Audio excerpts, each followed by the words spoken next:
I'm thinking. It's maximum velocity.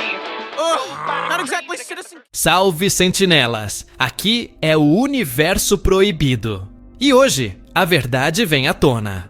Você piscou. E James Gunn virou vilão em Rick and Morty. Literalmente. Não é piada, não é montagem, não é teoria. A 8ª temporada acabou de fazer o que nenhum fã da DC ousaria: transformar o chefão do novo universo cinematográfico em antagonista declarado de uma aventura interdimensional, onde até o Zack Snyder entrou pra zoar a própria fanbase. E antes que alguém diga, é só uma sátira, segura essa. Tudo foi ao ar na mesma semana da estreia do novo filme do Superman, dirigido por... quem mesmo? A metralhadora de referências foi tão direta, tão carregada de raiva criativa, que a pergunta que fica é: Rick and Morty ainda está só fazendo piada? Ou a série se tornou a voz inconformada de uma legião de fãs que cansou de ver seus heróis sequestrados por estúdios que priorizam algoritmos e lucro rápido? Porque nesse episódio não tem disfarce. Gunn é retratado como o novo manager de uma franquia fictícia chamada Maximum Velocity. Basicamente um Frankenstein feito com pedaços do MCU, da Liga da Justiça e das piores decisões de bastidores dos últimos anos. Mas calma, porque tem um detalhe ali que muda tudo, e quase ninguém percebeu. Já volto nisso. O que começa como uma crítica ao excesso de reboots e clichês se transforma numa guerra declarada entre criadores e corporações. E o mais insano, James Gunn topou participar disso. Emprestou sua voz, entrou no jogo. Ou ele não entendeu a crítica, ou entendeu perfeitamente e resolveu rir junto, enquanto os roteiristas afiavam as lâminas com ácido sulfúrico. Se esse conteúdo tá te conectando com as verdades do multiverso, já deixa o like e entra pra nossa linha secreta de inscritos. Tudo começa com Rick, Morty e Jerry assistindo mais um episódio do Interdimensional Cable. Só que dessa vez, a sátira saiu do controle. A franquia fictícia que eles acompanham é uma mistura grotesca de tudo que o MCU e o DCU se tornaram nos últimos anos. Reboots sem fim, personagens genéricos, roteiros reciclados, piadas forçadas e nenhuma identidade real. É como se os roteiristas tivessem decidido jogar gasolina num barril de frustrações nerd acumuladas desde o cancelamento de Batgirl. Rick explode, literalmente. A fúria dele não é só contra o filme, mas contra o sistema inteiro. Ele atravessa a 4ª parede, exige falar com o gerente. E o gerente, nesse caso, é James Gunn. Mas antes disso, a própria estrutura da cena já entrega o recado. Rick peida na TV e se teleporta direto para o que seria o QG da Warner Bros. Discovery. É uma sequência de pura indignação contra os donos da franquia. Sim, os verdadeiros donos da própria série Rick and Morty na vida real. Não é só piada, é confronto direto. E é aqui que o episódio se torna metalinguagem no estado mais bruto. A crítica não é mais sobre personagens, é sobre poder. Sobre como as grandes corporações sequestraram as histórias que moldaram gerações. Warner, DC, Cartoon Network, HBO Max. Tudo está interligado por uma teia invisível que Rick e Morty expõem sem filtro, sem piedade e sem nenhuma preocupação em parecer neutros. Mas tem um detalhe ainda mais agressivo nesse bloco. Enquanto Rick reclama dos filmes genéricos e do excesso de piadas com robôs e árvores falantes, o episódio ironiza o próprio James Gunn ao rechear o universo de Maximum Velocity, com referências visuais que remetem diretamente aos Guardiões da Galáxia, Esquadrão Suicida e Peacemaker. Árvores falantes, poderes cósmicos sem sentido e vilões que parecem saídos de concept art rejeitado da Liga da Justiça. É um espelho distorcido, mas real demais. E sabe o que realmente dá o tom do absurdo? O próprio James Gunn fez a voz dele. Ele topou participar dessa chacota. Ou seja, ou ele é o maior troll do século, ou o episódio é mais uma camada de crítica interna ao sistema que o colocou no topo da nova DC. Só que tem uma fala específica do Rick que quase passa despercebida. Esses filmes viraram gênero sci-fi genérico. com trilha de trailer e gemas do poder. Parece só um comentário cínico, mas é um soco direto nos pilares que sustentam o MCU desde a fase 3. O universo fictício de Maximum Velocity é muito mais do que uma paródia. É um espelho desconfortável das maiores franquias da cultura pop. Desde o nome, que soa como um spin-off genérico de Velozes e Furiosos, até os personagens descaradamente inspirados em ícones da Marvel e da DC, tudo foi construído como uma crítica direta ao esvaziamento criativo dos blockbusters atuais. Cada membro da equipe do filme satirizado tem um equivalente claro.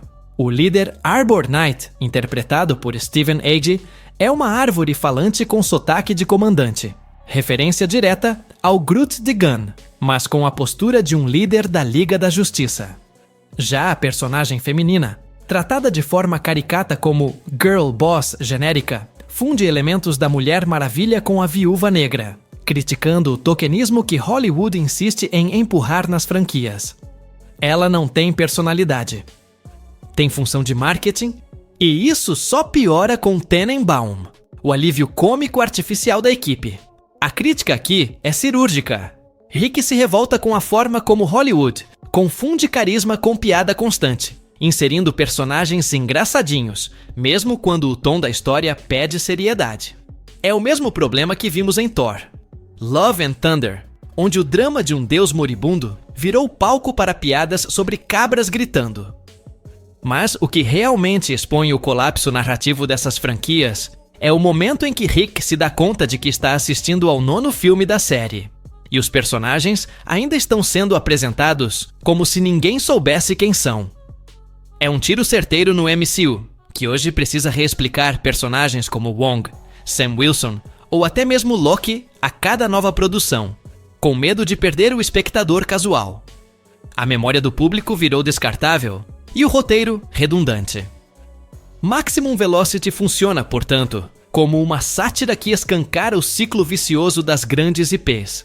Personagens esquecíveis, plots reciclados, efeitos exagerados e trilhas genéricas.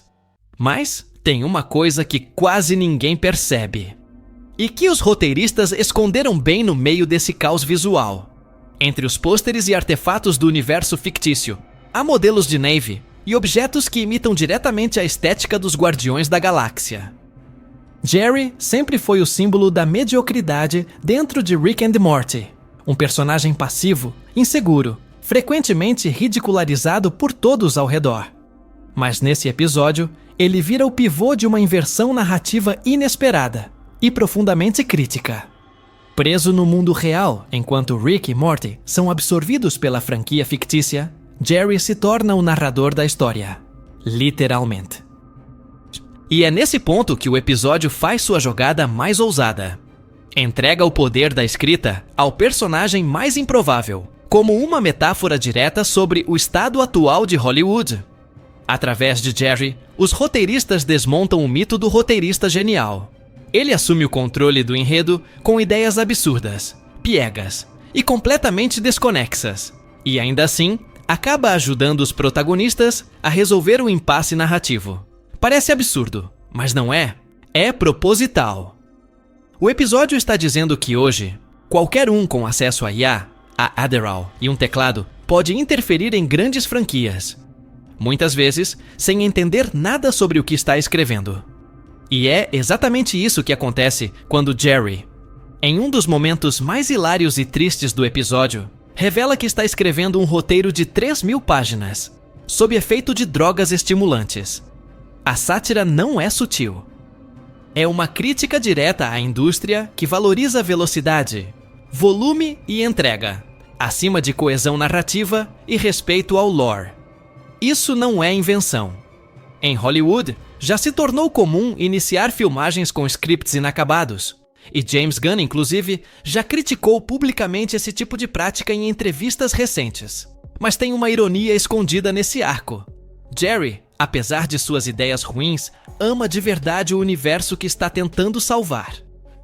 Diferente de Rick, que é cínico e narcisista, Jerry representa o fã comum. Aquele que cresceu assistindo filmes de super-herói, que ignora os furos de roteiro porque ainda acredita na magia da narrativa.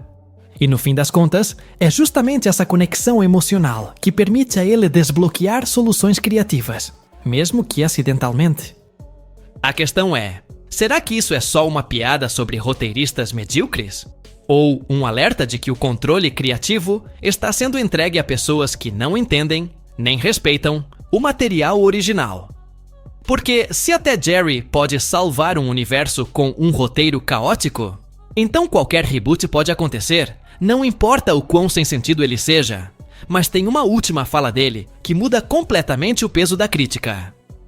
Quando Jerry aceita transformar seu livro infantil sobre dinossauros em uma franquia cinematográfica, com 2 sequências garantidas, a série deixa de lado qualquer sutileza. É uma denúncia direta ao sistema. Já volto nesse ponto, porque ele conecta com o que James Gunn faz logo depois. A cereja do bolo é o encontro dos 2 maiores nomes em conflito, ao menos na mente dos fãs, dentro do episódio: Zack Snyder e James Gunn. Só que o que poderia ser tratado como um embate simbólico vira, nas mãos de Rick and Morty, uma sátira desconcertante onde ambos se zoam abertamente. E o subtexto é mais profundo do que parece. Snyder aparece exatamente como o público imagina: musculoso, obcecado por creatina e com uma aura de deus do slow motion. Já Gunn, por outro lado, é retratado como o novo vilão corporativo, frágil fisicamente, mas controlando tudo dos bastidores com uma mistura de vaidade e insegurança. E o mais impressionante? Eles toparam. Os 2 gravaram suas vozes para o episódio no mesmo dia. Tiraram uma foto juntos e, pelo visto, riram de tudo. Mas dentro do roteiro, a tensão entre os estilos deles é exposta com uma precisão cirúrgica. Snyder critica o excesso de diálogo no novo filme do Superman. Gunn rebate dizendo que precisa fazer algo diferente. E no fim, os 2 riem de si mesmos, mas não sem antes disparar algumas verdades. E é aí que o episódio acerta com força. Porque mesmo entre piadas, o embate é real. Snyder representa o épico estilizado, sombrio, quase mitológico. Gunn encarna a ironia, o caos, os personagens que abraçam o fracasso. 2 estilos completamente diferentes tentando ocupar o mesmo trono no reboot do DCU. E quando eles se encontram em Rick and Morty, não é só crossover. É uma encenação do impasse editorial que domina a DC há anos. Épico ou cômico? Sério ou debochado? Reboot total ou soft reboot?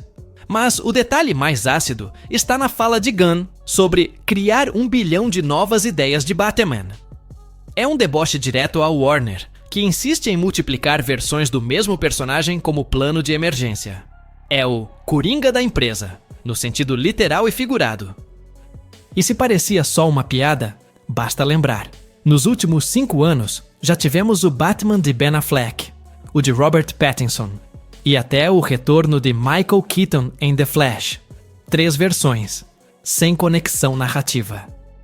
E Snyder ainda entrega um dos momentos mais sutis do episódio quando afirma que Rick já apareceu reclamando dos filmes dele antes. Isso não é só uma piada de roteiro.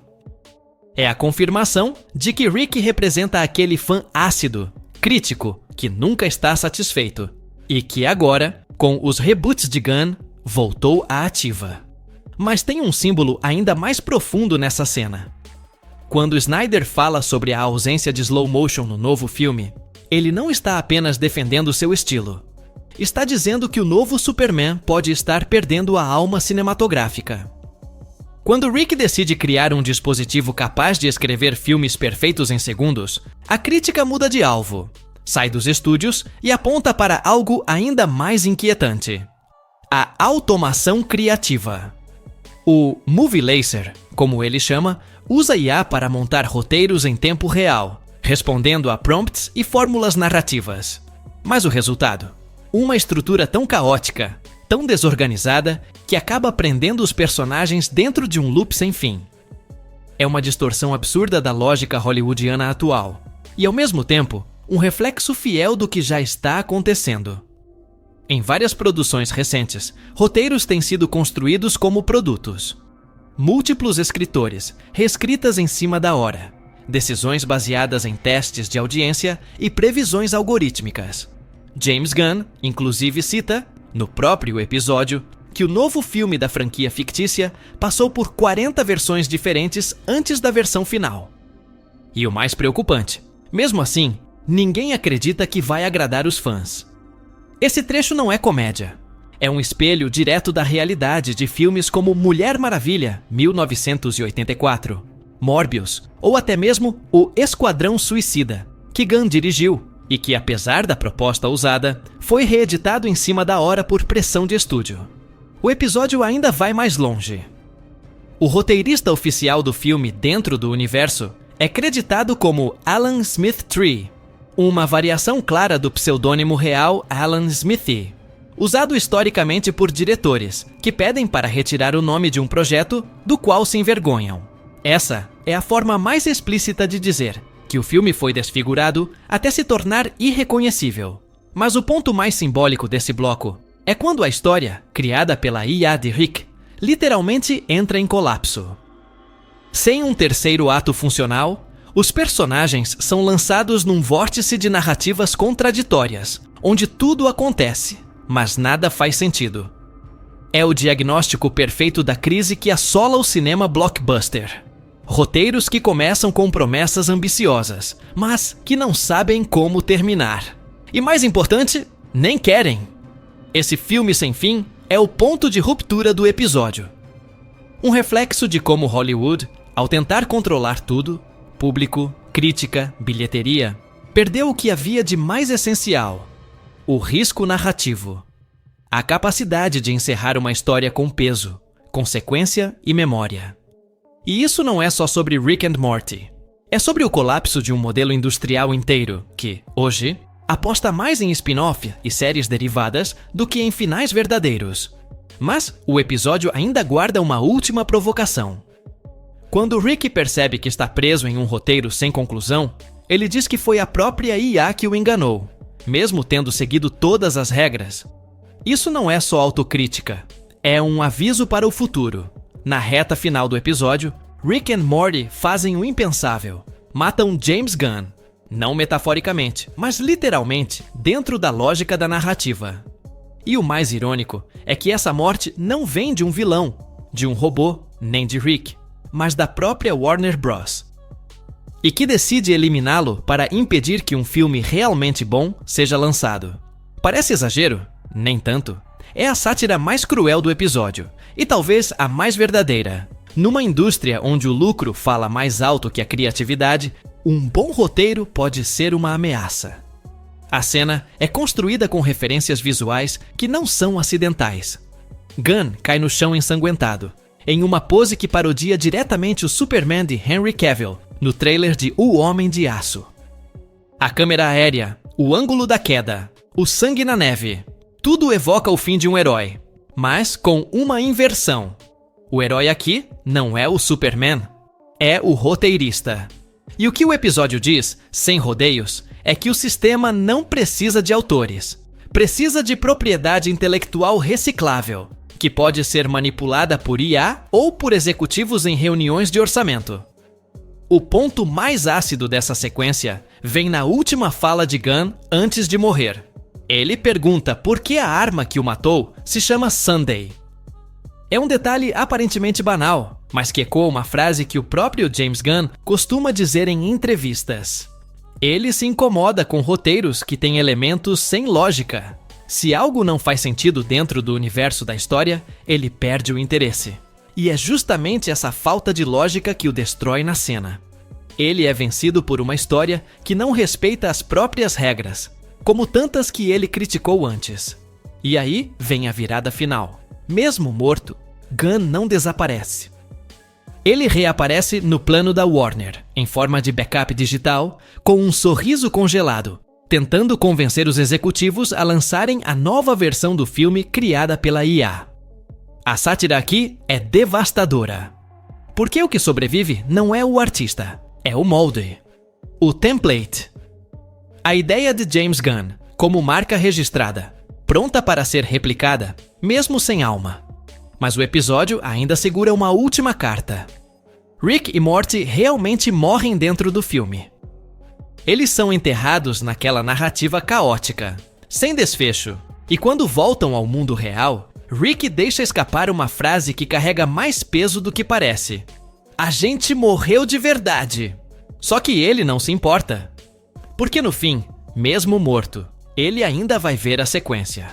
Entre as piadas visuais, a sátira cruel aos estúdios e o caos roteirizado pela IA, o episódio esconde um detalhe que muitos fãs deixaram passar.